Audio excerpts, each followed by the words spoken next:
Hey guys, what's up? It's Pseudo Pluto here, and I thought I'd just take the time to make a couple of tier list videos. So I got three planned. First is the programming languages tier list, then we got some Linux distro ones, and then we got some Linux desktop environments ones.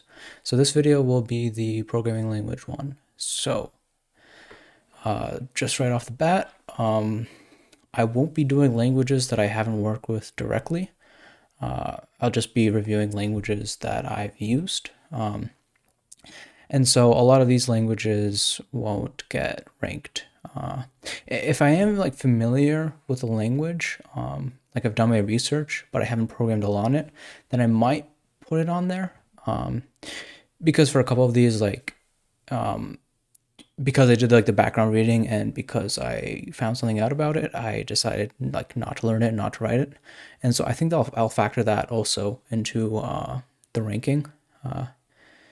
It's just that like if I haven't heard of it ever and I haven't used it ever, then I won't be ranking that language. So let's start out. I think this first one is Bash. I've written like a little bit of Bash, like some scripts here and there. I'm going to have to say it's a pretty C tier language. The syntax is really weird. The documentation is hard to find. It isn't really useful outside of like scripting stuff on Linux and maybe OS X. I've only done on Linux though. So it's there's a lot of effort put into Bash and not really that much reward. So that's why I'm putting it at C tier. I think this is window like bat scripts. Never written those. Is this regex? I've written some regex, but I don't think it's like programming language, so I'm not going to include that here. C, I'd say that C is a pretty A tier language. The tooling around it is great. All the libraries around it are great. The projects that use it and like help you develop like best practices are great. I actually really like the book, the C programming language book. It's pretty fun. It's just that, you know, like as programs get more complex, right? C is really starting to show its age. When I did a lot of embedded work, C was fine, C was perfect. But for a lot of other projects, just C was unusable, basically. I end up like re-implementing like half a different programming paradigms, but like by myself in C. And I would just rather use like a higher level language that takes care of all that for me. Clojure, I've never learned it. I've heard about it. It's just too niche for me. Coffeescript. I want to say like anything JavaScript is D tier, but I just won't pass judgment on it. I would say C++ is S tier. Like C++ 11 is great. It's like C, but better. And all the modern C++ stuff is amazing. I love how with C++, like there's so many ways to use it. If you want to just like write like raw C with some like helper modern stuff, that's fine. If you want to write like pure like modern C++, that's fine too. If you want to write like templates and all this crazy stuff, like it just gives you so much flexibility to do whatever you want. And there, like, it can interact with a lot of like C-based libraries and stuff like that. So it's a really useful language, especially for like embedded stuff. I used a lot of C++ when I was doing embedded work at my co-op too. And you can even write like higher level languages, like higher level programs in it. Like you're able to set the border of like how low you want to go using C++, and I think that's a great thing. Plus, making your own types, your own abstractions is awesome. And really, like if you want to write C++ functionally, you can do that. If you want to write C++ like Java style, like object-oriented everything, you can do that too. If you want to write like pure like imperative C, you can do that. Like it's just so much flexibility, and it really just, you know, gives you a lot of freedom. And that's what I love about C++. Not to mention all the libraries and tooling and community support around it. Crystal, I want to learn it, but it's really too niche for me to learn it right now. CSS, D tier because A is not a programming language, and B, it's just so painful to write. Dart, too niche for me. Same thing with D. I kind of want to learn Elixir. it's pretty interesting, like a language and like ecosystem around it for like concurrent programs. But I just haven't had the time to. That's on my bucket list. Elm, I would say, is a pretty D tier language. It's pretty small. It's pretty complicated to learn. I remember I spent like one summer like trying to learn it. And just the fact that like you're adding like a layer on top of JavaScript to make like front end applications. It's just kind of ridiculous. If they add Elm support for like the back end, like I can write like Node applications in Elm, I'll be happier. Like I really like the functional programming aspects of Elm. I just don't like that everything's like on the front end for it.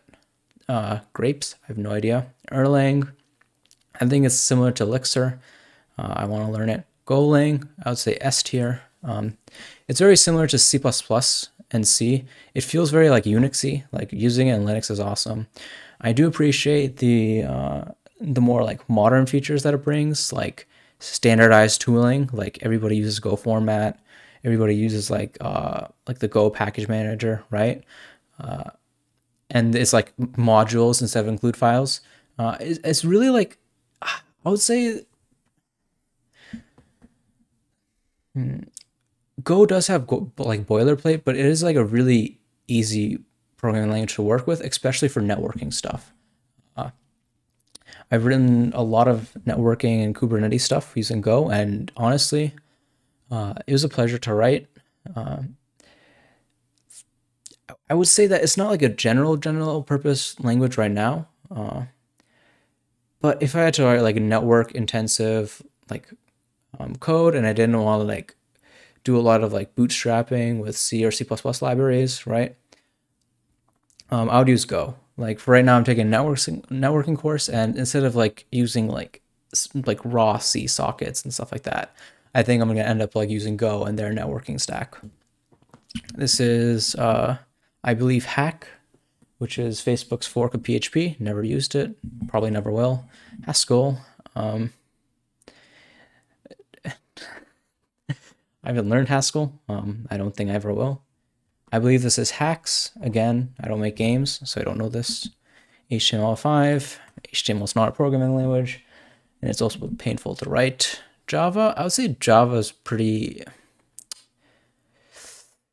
I mean, it's like C tier to write because it's just like annoying, right? But it's also a good language to get a job in, and it's honestly like not that bad, especially like with the ecosystem around it. So I think I'll give it a B tier. JavaScript, I'd say C tier. Honestly, JavaScript by itself is not that annoying. Like writing small scripts for applications, like web applications, is fine. But the whole idea of like Node and NPM and just that whole kerfuffle, like it honestly deserves D tier, if I'm being honest. Can I move these around? Yeah, so CSS is at the bottom. HTML is actually functional. Then JavaScript. Elm is a meme. I'll actually put it below JavaScript. Okay, cool. Kotlin. Never used it, but I do like the ideas behind it. I've done like a little bit of it. I would say it's pretty good B tier along with Java. I don't know if this is Lisp, Common Lisp, or Scheme. Just because I don't know, I'm not going to put it. Lua, not really used it. I don't know what that is. Nim.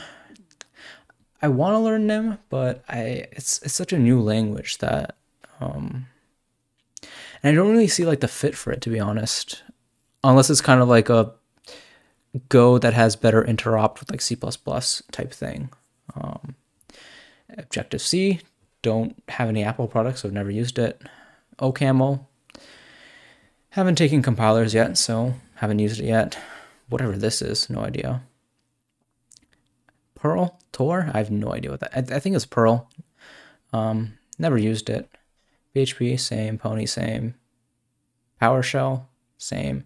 Python, this one's going to anger a lot of people, but I think Python is a solid C tier language. And this is for many reasons. One, like virtual environments is pip, and pip is kind of annoying. The fact that they have like object-oriented type programming in Python, but it's like not really object-oriented, like that's like really annoying to me, because I've seen so many people write like really weird object-oriented Python code, and I'm just scratching my head thinking, what are they doing? I would say the barrier to entry is like good for like new people, but since like it's the first language and people don't want to learn anything else, a lot of beginners ending up like flooding Python in a sense, and it just makes it hard to, like Google stuff and not have weird answers, and I think the adoption of Python as like a scripting tool for machine learning libraries and for basically as like a scripting tool for a lot of applications really hurts it as like a standalone programming language. Like as a scripting language, it's fine, but like Lua's fine too. Like I don't know. Python's a mess for me. R, haven't used R, not a data scientist. No idea what that is. Wait, what R? There's two R's? I have no idea. Ruby is an S tier language. I actually like it a bit more than Go, just because like I feel like Ruby is what Python should have been, like a fast prototyping language where we can be like really expressive, switch in between multiple programming paradigms like easily. Like it's basically like as C++ is to Java, Ruby is to Python, if that makes any sense, right? Like these languages are rated higher for me because they give you like the more flexibility. And if you know what you're doing, right, they can really make your life easier. You're not placed under the same restrictions. Python and Java kind of make the assumption that the programming doesn't know what they're doing. And that's why it's appealing to more newcomers and more students. But as like a real productive programming language, like they're honestly like very messy. Scala, haven't learned it. Racket, S tier. It's a pretty fun Lisp scheme type programming language. Doing PL type stuff in it is pretty fun. Using it to like learn like recursive programming is pretty fun too. Dr. Racket's amazing. I go to Northeastern, so I kind of have to, rate Racket highly. but honestly, I do appreciate it. Scratch is also S tier. It's like my first programming language. I made so many like games in Scratch when I was in middle school. This was probably like my biggest introduction. Swift, don't own any Apple products, so no use for it.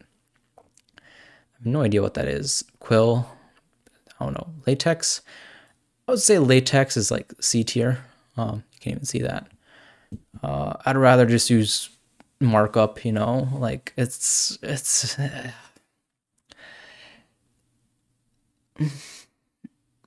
I don't write papers that often, so it would go higher if I wrote papers more often. But in a class where like I had to submit like LaTeX documents and stuff, like it was just painful to use, and that's why it's a pretty low recommendation for me. Typescript, put it here. A lot of the same problems with JavaScript, but at least you had types, like it makes it less of a Wild West. Visual Basic, D tier. I took like a Visual Basic class in high school. It was the worst thing I had to do, but it got me out of another elective like art. So that's why I took the class. We got Zig, same situation as Nim and Crystal, where I like the language. It's just not big enough for me to really invest in it or seriously consider it. C# is tied up there with Java. I honestly kind of like C# a little bit more than Java. Not true. So I did a lot of like scripting and like Windows applications in C# at one of my internships, and it was honestly like a pleasure to use, pretty straightforward, but the lock-in to like Microsoft type stuff does bring it down a little bit, in my opinion. Obviously that's changing with .NET Core and stuff like that, but at the current situation, it's like a better but more limited Java, in my honest opinion. And yeah, so that's my tier list for programming languages. I do believe this is an accurate ranking. So sorry, I don't know any of these well enough to accurately rank them, but it is what it is. Leave in the comments or anywhere if you agree, disagree, want to shout at me, want to, like, I don't know, support me in my decisions. But yeah, look out for the next two videos coming out. They're very similar. Next is Linux distributions, and after that is desktop environments. After that, I have no idea what kind of content I'm gonna make. Maybe interview prep, since I'm looking for internships right now. Maybe covering like Fedora 34 and GNOME 40, because those are very exciting things in the open source space. And other than that, I have no idea. I'll figure it out as I go along. But hopefully you guys enjoy this video, and hopefully you'll enjoy the next one. See you guys later.